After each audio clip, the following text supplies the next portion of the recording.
Olá, pessoal, tudo bem? Sejam bem-vindos a mais um webinar da Vida Mental. Hoje eu vou falar para vocês sobre como prevenir o suicídio. Para quem está nos assistindo, fique à vontade para me interromper caso tenha algum problema de imagem ou de som. Tá legal? Se travar, qualquer coisa é só escrever aqui no chat. E também, se vocês quiserem enviar qualquer tipo de dúvida, alguma questão que vocês queiram discutir durante o nosso evento, podem ficar à vontade, beleza? Então, vamos lá. Deixa eu ver como passo o slide aqui. Então, esse foi um dos temas que a gente escolheu trazer aqui para vocês, por uma questão como vocês sabem, né, nós temos alguns cursos de pós-graduação lá na Unip, e uma das questões que, em geral, os nossos alunos trazem como maior desafio, como prática que traz mais insegurança, é a questão do manejo da ideação suicida. Acho que é um dos principais desafios para aquelas pessoas que trabalham com saúde mental, né, devido à gravidade da situação. Algumas perguntas que eu escuto, normalmente quando a gente vai dar uma aula ou quando eu estou compartilhando aqui experiências com meus colegas profissionais da saúde, são, por exemplo, será que um dia eu vou atender uma pessoa com ideação suicida, né? Será que eu que estou trabalhando no consultório? Será que eu que estou trabalhando na atenção básica posso me deparar com uma situação dessa? Se eu me deparar, meu Deus, eu não sei nem o que fazer, por onde começar, eu acho que eu vou me desesperar, né? Outra dúvida que geralmente eu vejo é se a conduta foi adequada, então uma insegurança em relação à própria conduta. Quando teve um paciente com ideação suicida ou que tentou suicídio, essa angústia por não saber se foi feito tudo o que podia ser feito, ah, um, um, um temor de que não tenha podido aplicar as melhores práticas nesse sentido, né? Outra dúvida que também eu vejo bastante frequente nas aulas que a gente dá lá na Unip é em relação a se deve ou não compartilhar a situação, né? Será que os conselhos de classe permitem que a gente quebre o sigilo nessas situações ou não? Será que eu posso ser punido por conta de quebrar o sigilo numa situação de ideação suicida? Né? Outra coisa é, será que se eu falar com o paciente sobre suicídio, será que se eu perguntar para ele abertamente, eu vejo muitos dedos, né, entre os nossos pacientes para falar sobre suicídio, né? Eu percebo que não só na população geral, mas entre nós profissionais da saúde, o suicídio continua sendo um tabu, um assunto que é difícil de lidar, de falar, né? Então, existe essa questão, né? Será que se eu falar sobre suicídio, eu posso aumentar as chances do meu paciente vir a cometê-lo, né? Outra dúvida também que é bastante presente é, puxa vida, né? Às vezes o paciente me conta sobre a vida dele, me conta pelo que ele está passando, e eu concordo com ele. Eu, se estivesse na mesma situação que ele, eu também iria querer me matar. E como que fica isso, né? Então, eu trouxe esse tema porque é muito importante que todos os profissionais da saúde mental, e diria todos os profissionais da saúde, devem ter em mente técnicas mínimas de manejo para situações de ideação suicida, porque todos nós podemos nos deparar, não importa em que tipo de serviço que nós estejamos incluídos, trabalhando, a pessoa com ideação suicida pode aparecer em qualquer tipo de serviço, né? Porque é um mito achar que essas pessoas não buscam ajuda ou que não chegam até os serviços mesmo de atenção básica. Tá? Para aqueles que estão em serviços de alta complexidade, como CAPS, locais de internação psiquiátrica, muito mais chances da gente receber pacientes com essa questão. Né? Então, todo profissional tem que estar preparado, todo profissional tem que ter ferramentas básicas para manejar essas situações. Ok? Então, eu vou falar para vocês hoje um pouquinho sobre o suicídio e como que a gente pode prevenir o suicídio. Beleza? Muito já se sabe que a informação é o melhor caminho, tá? Então é importante que nós, profissionais da saúde, saibamos sobre como lidar com essa questão e que a gente possa levar essa informação para as pessoas, para o público geral, para as pessoas em geral, para a população. Bom, quanto mais a gente puder falar sobre o suicídio, cada vez que o suicídio represente menos um tabu socialmente, muito melhor, tá bom? E ao final eu vou falar um pouquinho para vocês sobre as nossas pós-graduações que tratam sobre esse assunto no decorrer do curso. Beleza? Então, suicídio em números, né? Muita gente fala assim, mas é raro, é difícil a gente pegar alguém com ideação suicida. A gente às vezes escuta pessoas com carreiras muito longas que falam, eu peguei super poucas vezes, né? Pessoas com ideação suicida.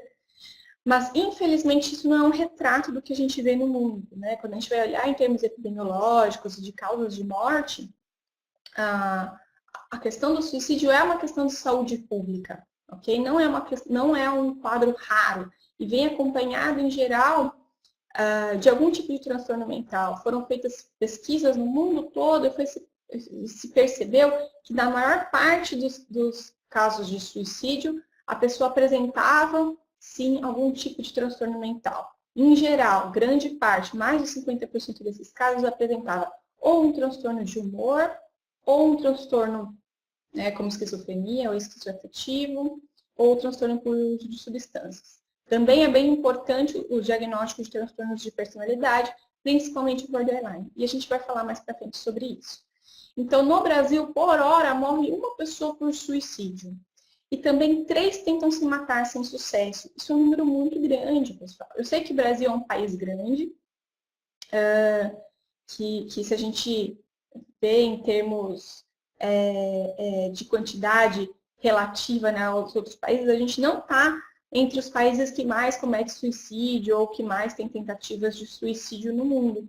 Mas por sermos um país grande, nós temos uma grande quantidade de números absolutos. Então, é por isso que é importante a gente ter bem em mente como que a gente lida com esses casos. Também um dado da Associação Brasileira de Psiquiatria, que no mundo, a cada 40 segundos, uma pessoa comete suicídio. E que a cada 3 segundos, uma pessoa tenta o suicídio. Para vocês verem que realmente é algo a se preocupar, né? E é claro que a gente não tem esses dados, em geral, de fácil acesso. Por quê? Porque o suicídio segue sendo um tabu na nossa sociedade.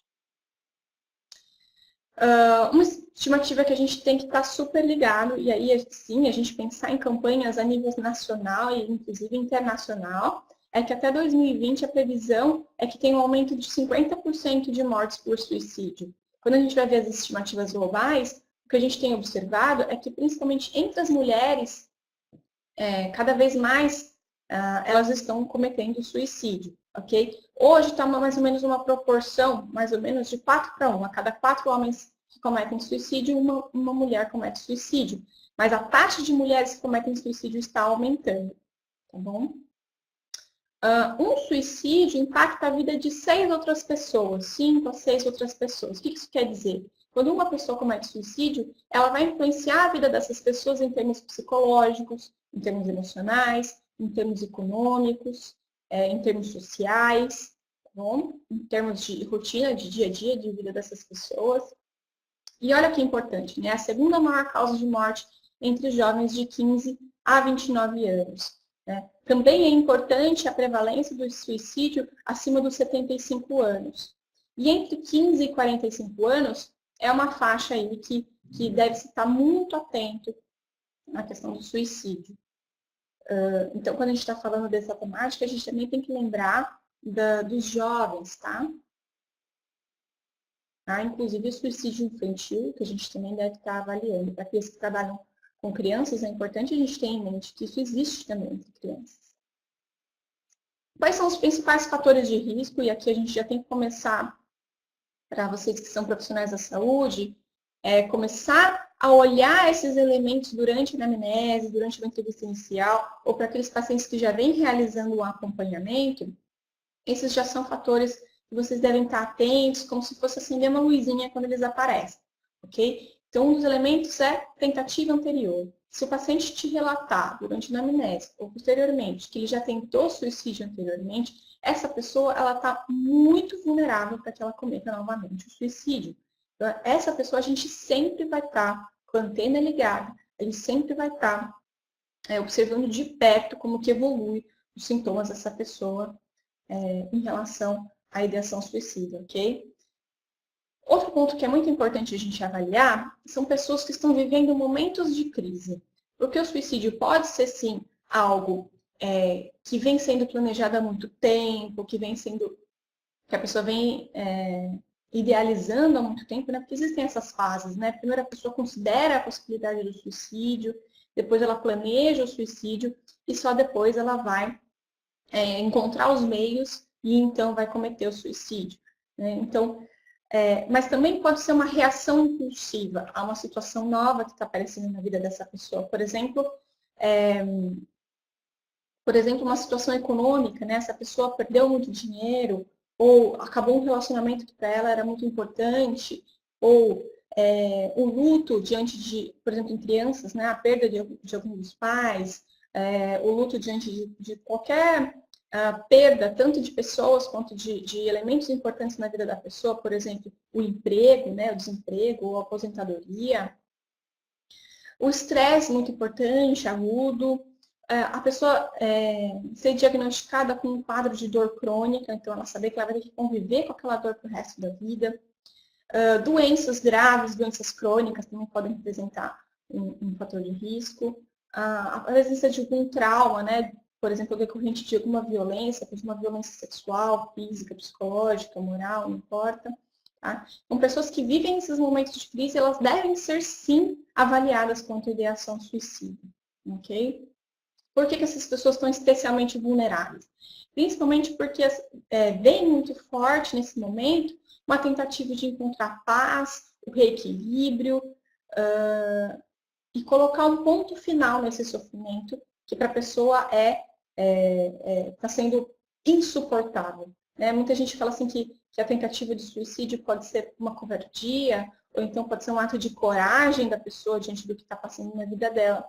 Mas, na verdade, não nos cabe, profissionais da saúde, julgar, não cabe a ninguém, julgar se é um ato de coragem ou de covardia. A compreensão aqui é entender que é um sofrimento que essa pessoa não se sente capaz de manejar. É um sofrimento que está para ela insuportável. Tá? Como eu já falei para vocês, um dos principais fatores de risco para a ideação suicida são os transtornos mentais, ou seja, quando uma pessoa chega, é importante que nós, profissionais da saúde, realizemos um bom diagnóstico, que a gente rastreie esses transtornos mentais, porque se a gente não identifica precocemente, esse transtorno se cronifica, ou se ele já vem cronificado e eu não faço o manejo adequado, eu estou aumentando as chances dessa pessoa vir a cometer o suicídio.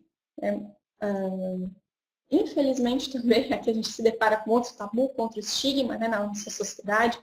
Eu vejo que existe um movimento muito forte, tanto da psicologia como da psiquiatria, de todas as profissões relacionadas à saúde mental, contra os preconceitos, contra os estigmas, contra a pessoa com transtornos mentais, mas a gente ainda vê profissionais da saúde que coloca que a pessoa só está estressada e não faz um bom diagnóstico, ou que a pessoa que isso é normal, que isso vai passar, por exemplo, na terceira idade, e achar que a depressão é comum, ou na infância que vai passar logo, ou que é só uma reação e que vai passar sozinho, que não precisa de tratamento. Então, é muito responsável da nossa parte fazer uma boa hipótese diagnóstica, fazer um projeto terapêutico para esse transtorno mental. Apenas ao tratar este transtorno mental, já vou estar automaticamente prevenindo o suicídio. Principalmente nos casos de esquizofrenia, né? A maior parte, existe uma prevalência muito alta, acho que por volta de 15% das pessoas com esquizofrenia cometem suicídio, tá? A depressão também, principalmente entre as pessoas com depressão grave, também tem uma porcentagem muito maior que 10%, agora não me lembro de cabeça, né? Mas muito maior do que 10% de pessoas que cometem suicídio. Dependência química, até porque na dependência química é muito comum a comorbidade com outro transtorno mental, ou seja, é um transtorno que pode ter muita gravidade, né? E já está presente aí um comportamento destrutivo, né? E os transtornos de personalidade, né, que muitas vezes os profissionais da saúde observam uma necessidade, por exemplo, dos transtornos de personalidade borderline, né, uma necessidade de atenção muito intensa, uma demanda muito forte por cuidados, né, e se acaba negligenciando quando essa pessoa expressa um desejo de morte, né, acha que, erroneamente, que só está querendo chamar a atenção. Mas por mais que essa pessoa esteja demandando atenção de uma forma desadaptativa, inadequada, isso não quer dizer que esse desejo de morte não seja real e que essa pessoa não tenha a possibilidade de fato, cometer o suicídio. Também existem grupos que estão mais vulneráveis, como, por exemplo, a população LGBT imigrantes e refugiados, indígenas, população carcerária, que estão vulnerabilizados para outros transtornos mentais, e também aqui para a tentativa de suicídio.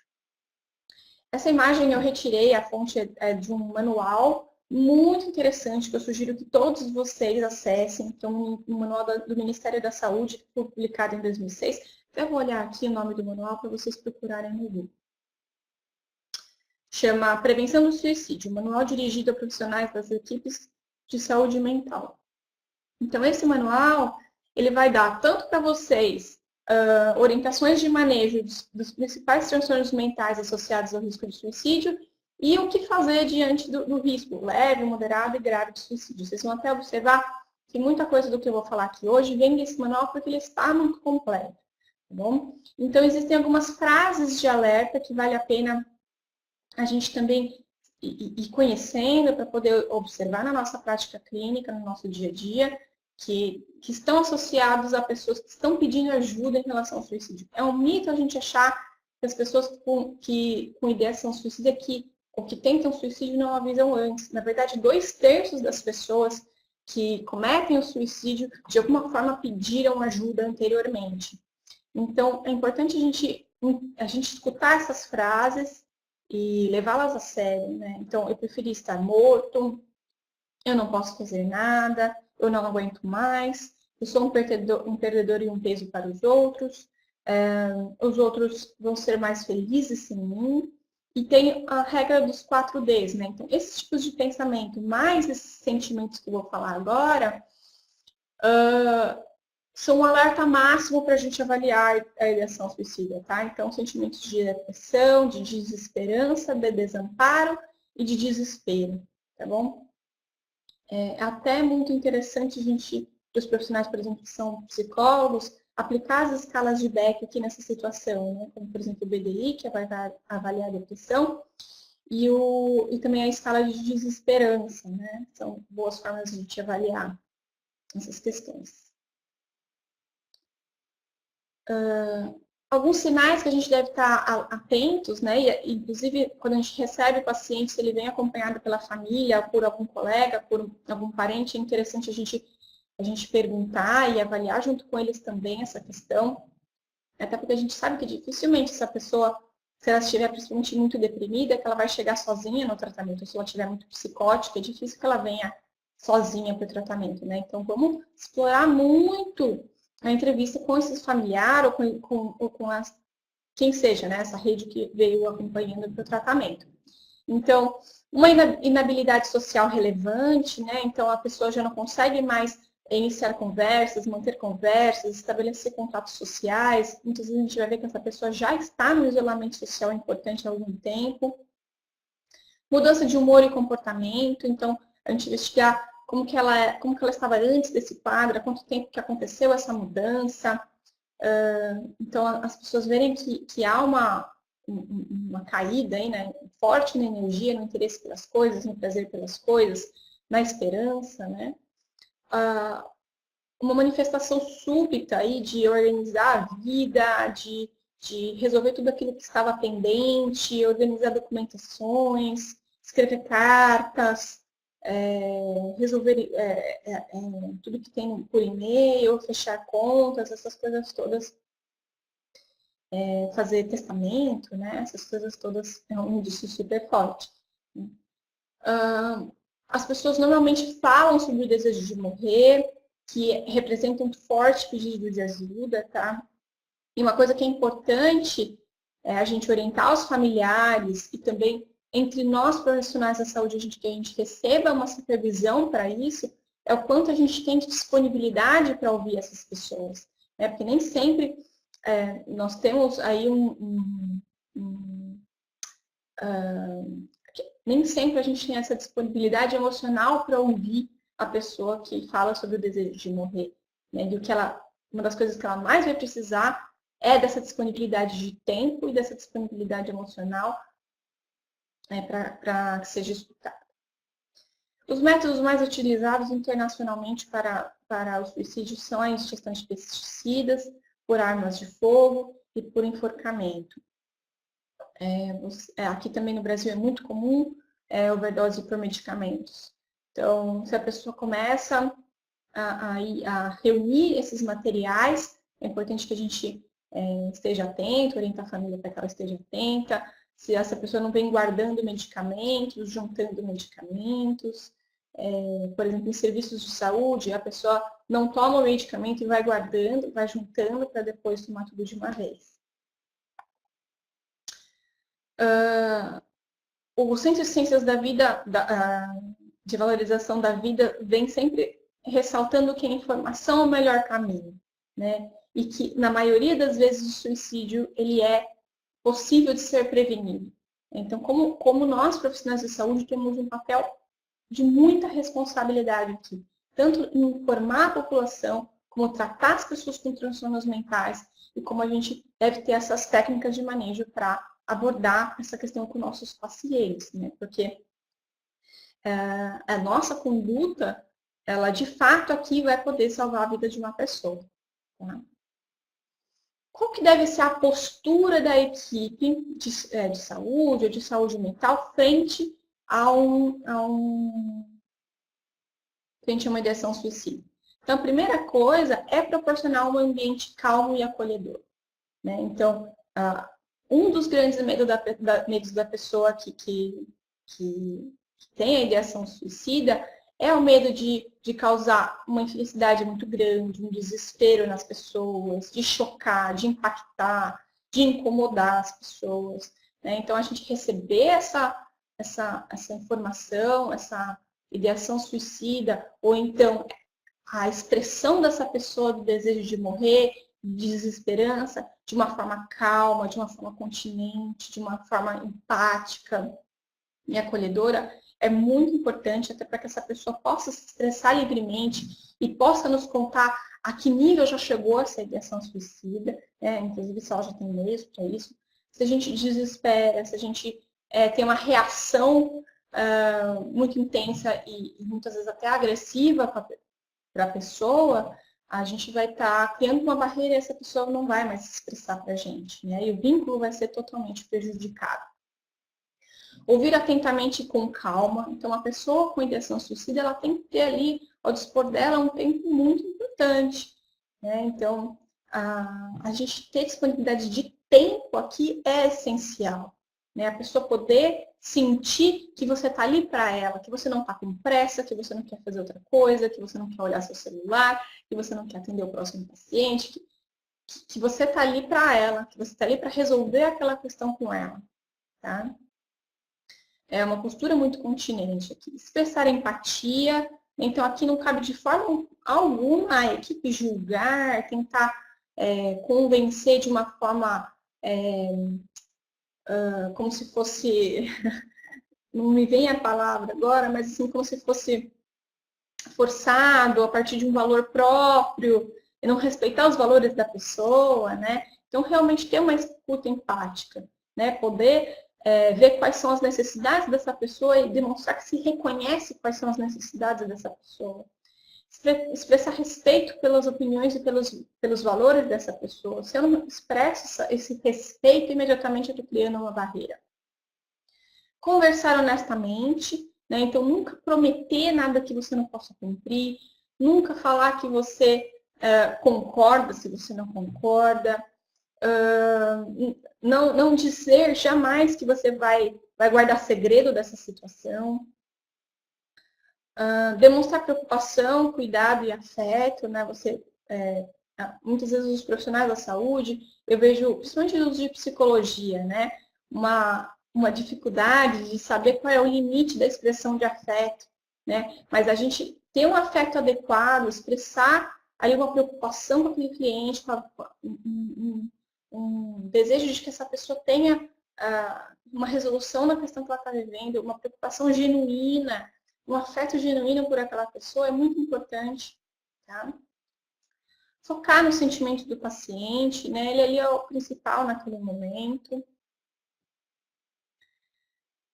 Quais posturas que nós não devemos ter, de forma alguma? Ficar chocado ou muito emocionado, por exemplo, chorar junto com o paciente, demonstrar que aquilo é é um absurdo, ou que vai contra as minhas crenças espirituais, que essa pessoa vai para o inferno, nada disso é adequado, tá? Tudo isso, na verdade, é muito não profissional. Né? Não banalizar nem tratar como algo secundário, por exemplo, silenciar a pessoa com frases como, ah, não, mas já vai passar, isso é só uma crise, daqui a pouco você vai estar bem, você vai ver. Não, mas você é tão bonito, você é tão... você tem tudo na vida, não vale a pena. Mas isso é porque você está deprimido, isso já vai passar, esquece, desencana. Isso tudo a gente só está silenciando a pessoa, a gente não está ouvindo de fato, a gente está demonstrando que a gente não está disponível para ouvir essa pessoa. Não dizer que tudo vai ficar bem, a gente não sabe se tudo vai ficar bem, né? E soa muito vazio, e soa muito superficial para a pessoa que está em sofrimento. Não julgar, não moralizar, isso nunca é nosso papel. Não dar falsas garantias e nem jurar segredo. E também aqui voltando um pouco no não moralizar, não julgar, também não faz parte da gente decidir se a atitude está correta, se ela está errada, se ele tem razão em querer se matar, se não tem, isso não cabe a gente.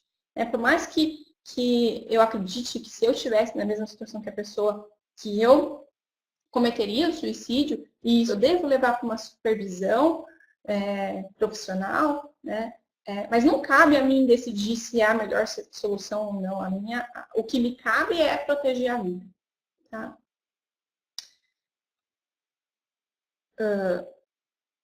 Algumas coisas que vale a pena eu esclarecer e o que as equipes de saúde tenham em mente é que falar sobre suicídio não aumenta o risco de suicídio, isso é um mito. Muito pelo contrário, se eu empaticamente, eticamente abordo o suicídio, eu estou diminuindo as chances de que ele aconteça. Comumente a pessoa avisa sobre o suicídio, já falei isso, mas acho que volta a repetir, vamos pontuar isso aqui novamente, né?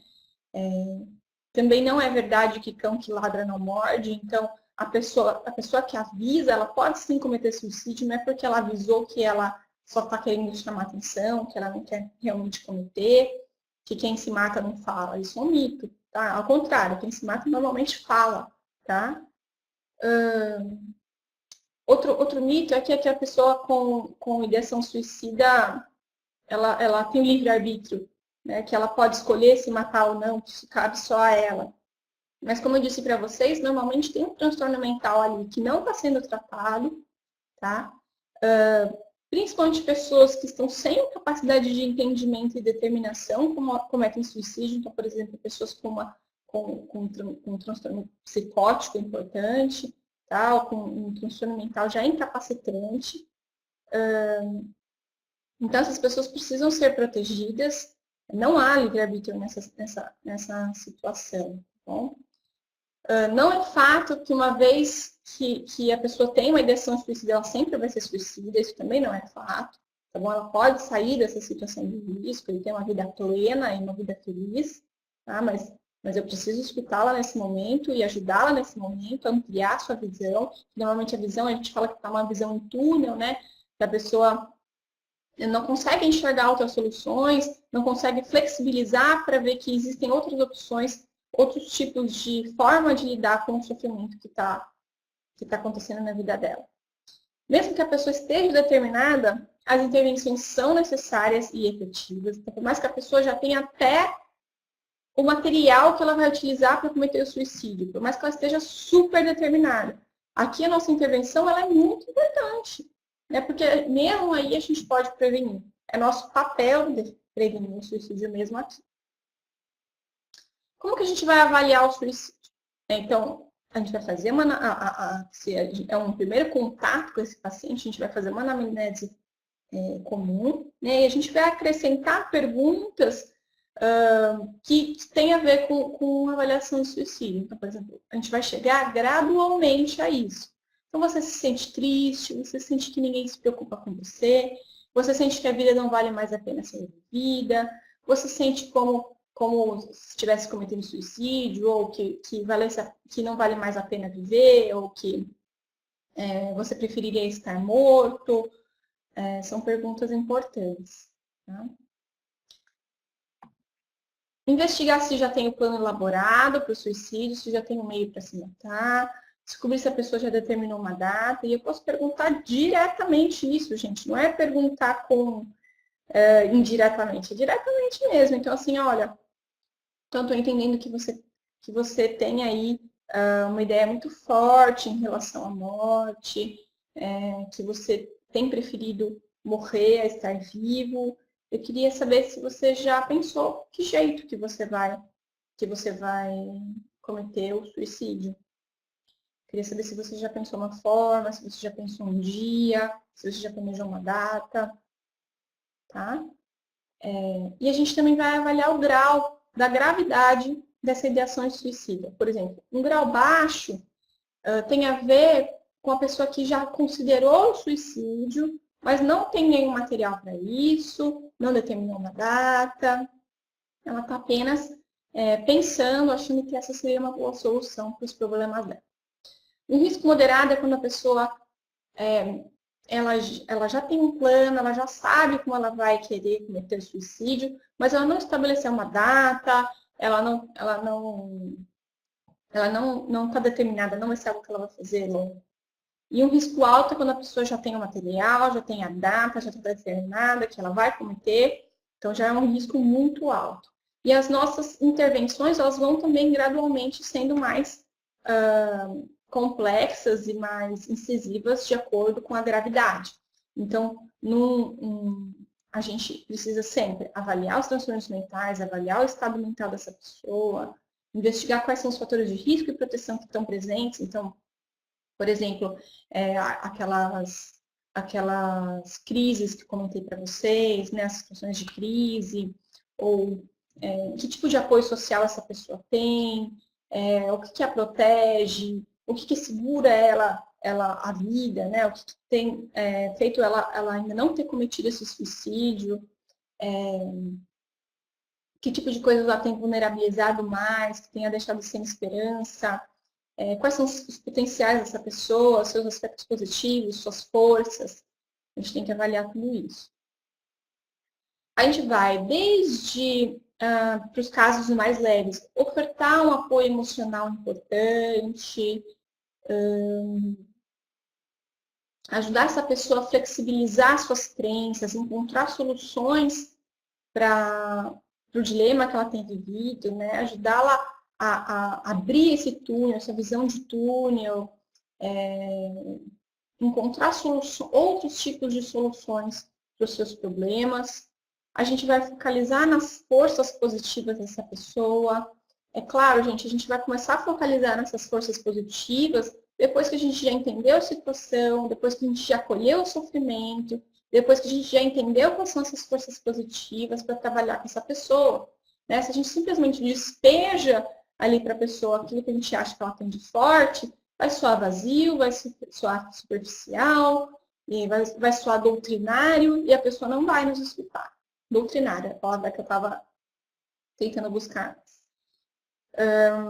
A gente vai trabalhar a ambivalência dessa pessoa, por exemplo, numa ideação já moderada, né? Normalmente a gente vai ver uma ambivalência, né? Se ela quer, se ela não quer, ora ela não quer cometer o suicídio. Então, a gente vai trabalhar justamente isso, as alternativas que ela tem nessa situação. A gente vai fazer um contrato que essa pessoa não vai cometer o suicídio sem falar com a equipe, ou num determinado período, né? A gente vai tentar ao máximo como se fosse amarrar para que essa pessoa tenha contatos, apoio nos piores momentos. A gente vai elaborar um projeto terapêutico individual, junto com esse cliente. A gente vai tentar, ao máximo, ter a autorização, a concordância dessa pessoa para os nossos planos terapêuticos. Mas em casos graves, e mesmo sem concordância, a gente vai tomar atitudes sim, tá bom? Já vou falar para vocês. Então, acionar a rede de apoio, fazer psicoeducação com essa rede de apoio, tá bom? Então, vamos supor que essa pessoa não tem uma pessoa que de imediato ela pensa que possa ser a rede de apoio, ou que ela não autoriza que se acione a rede de apoio. Mas se essa pessoa tem um cuidador, se essa pessoa tem alguém um familiar responsável, eu vou acioná-lo, se for um caso grave, que essa pessoa já está determinada, tal, eu vou acionar essa pessoa, eu vou fazer uma psicoeducação para que essa pessoa não aumente o conflito, para que essa pessoa não a deixe mais angustiada, para que ela não represente risco, mas essa pessoa tem que ser acionada, tá bom? Nunca deixá-la sozinha sem supervisão em casos graves, tá? Então, se a pessoa já está determinada, já tem os meios, eu vou retirar os meios que ela tem para cometer o suicídio e não vou deixar essa pessoa sozinha. E em casos graves, inclusive, às vezes é necessário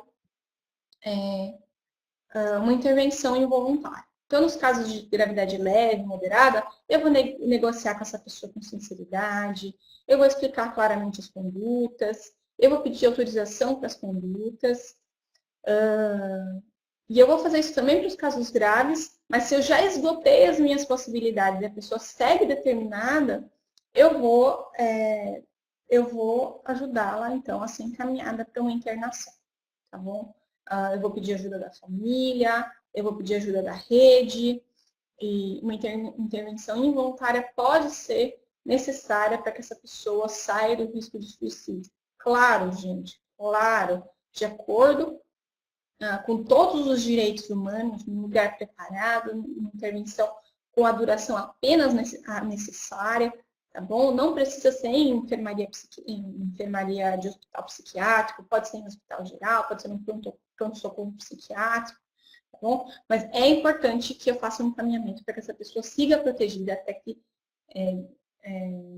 não tenha mais risco de suicídio. Se o meu serviço que eu estou inserida não tem ferramentas para ofertar o suporte para essa pessoa, o suporte necessário para essa pessoa, eu vou ter que fazer um encaminhamento. Esse encaminhamento ele tem que ser feito com todo o cuidado possível. Então, para que a pessoa não sinta que ela está sendo abandonada, que ela está sendo jogada para outro serviço, que eu não quero acolhê-la, tá? Então, eu vou explicar a razão do encaminhamento.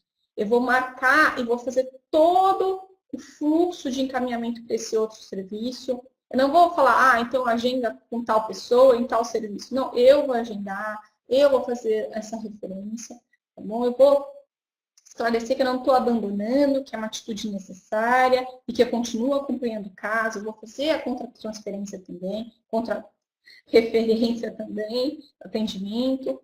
Vou manter um contato periódico e vou seguir fazendo o gerenciamento de caso, tá bom? Para a família e para essa pessoa. Onde que essa pessoa pode procurar ajuda também? E a família pode procurar ajuda também. No Centro de Valorização da Vida, o telefone é 141, tem aqui o site.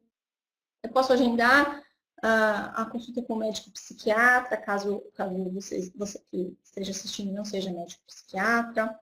Eu posso encaminhar essa pessoa dependendo da complexidade, para uma UBS, para um CAPS, para um serviço de urgência e pronto-socorro, se for uma gravidade maior, e para uma internação, se for necessário. Aqui, gente, por que UBS? Porque nem todo caso de ideação suicida precisa ser referenciado com um serviço de alta complexidade. Se for leve e se houver equipe de saúde mental na UBS, basta. Então, vamos pensar sempre que casos de saúde mental é a responsabilidade de toda a rede do SUS, tá? Para familiares e amigos, como que eu ajudo eles a prevenir, então, o suicídio?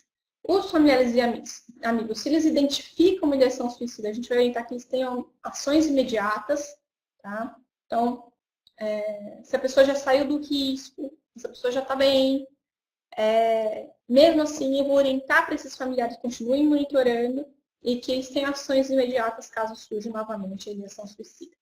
Acolher e ouvir e não julgar, né? Expressar sempre empatia, ter essa disposição para ouvir.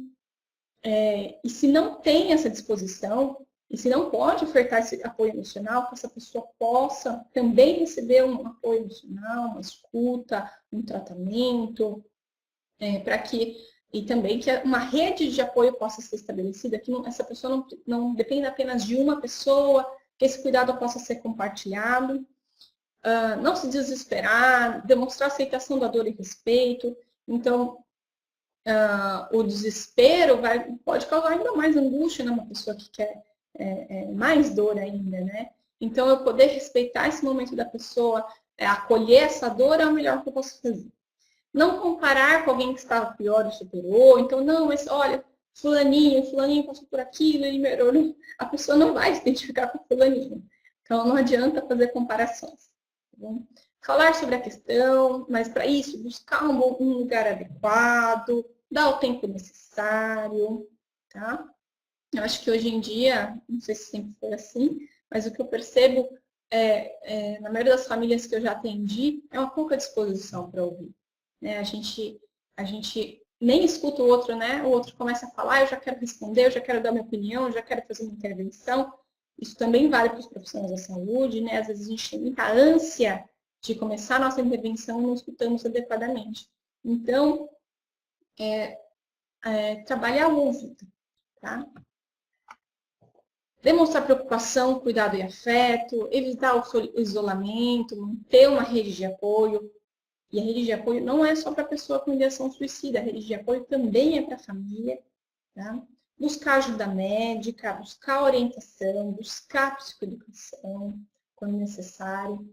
Facilitar o tratamento de saúde mental. Então, quando a gente está fazendo a psicoeducação com esses familiares e amigos, a gente explicar a importância do tratamento em saúde mental.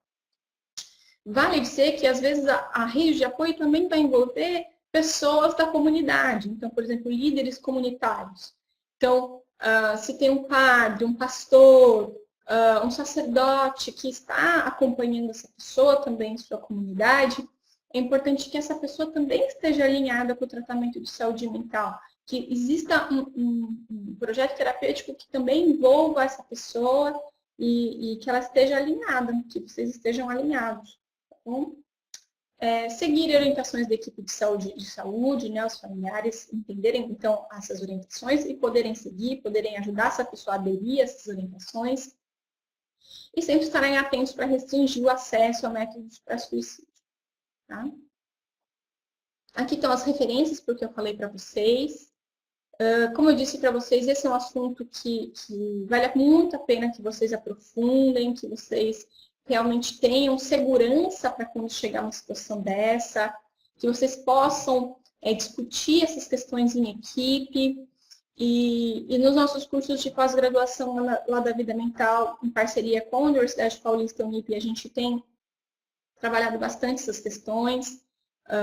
No curso de saúde mental para equipes multiprofissionais, a gente sempre discute os casos de transtornos mentais, de como evitar essa cronificação, e como a gente vai prevenir suicídio nesses casos. E é interessante que essa é uma turma que a gente já tem bem forte, as salas são sempre bem cheias, né? E a gente tem profissionais das diversas áreas, então é muito interessante a gente poder ouvir o papel da enfermagem, o papel do serviço social, o papel da farmácia, o papel do médico, o papel do psicólogo na intervenção da ideação suicida, né? A gente poder pensar os nossos papéis enquanto profissionais e o nosso papel dentro da equipe, como a gente combina estratégias entre a equipe para que esse caso tenha sucesso.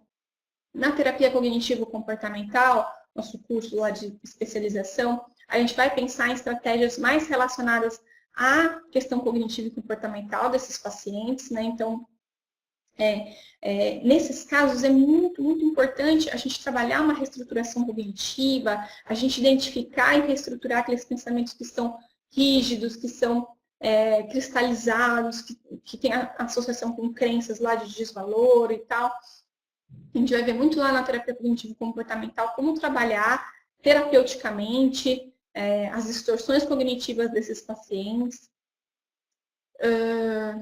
E também aqui, na psicologia do trânsito, como a questão do suicídio impacta desde a avaliação para a condução, como também todo o sistema de tráfego de uma cidade.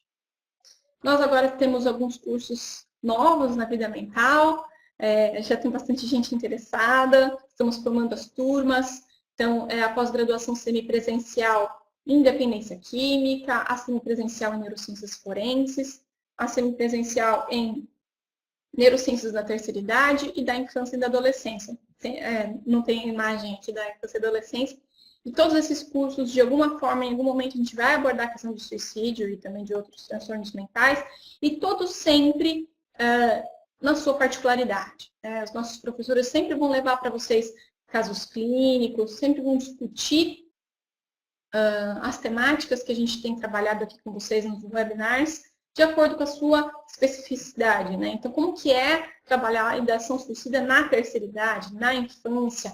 Quais que são os impactos jurídicos, judiciais do suicídio e qual o papel do profissional da saúde mental na interface com o direito nessas situações? Como que é trabalhar a pessoa que tenta suicídio através de uma overdose com substâncias psicoativas? Enfim, aqui tudo muito específico e é bem legal, principalmente para quem trabalha nas áreas ou deseja trabalhar nessas áreas, tá? Aqui eu coloquei os links para vocês.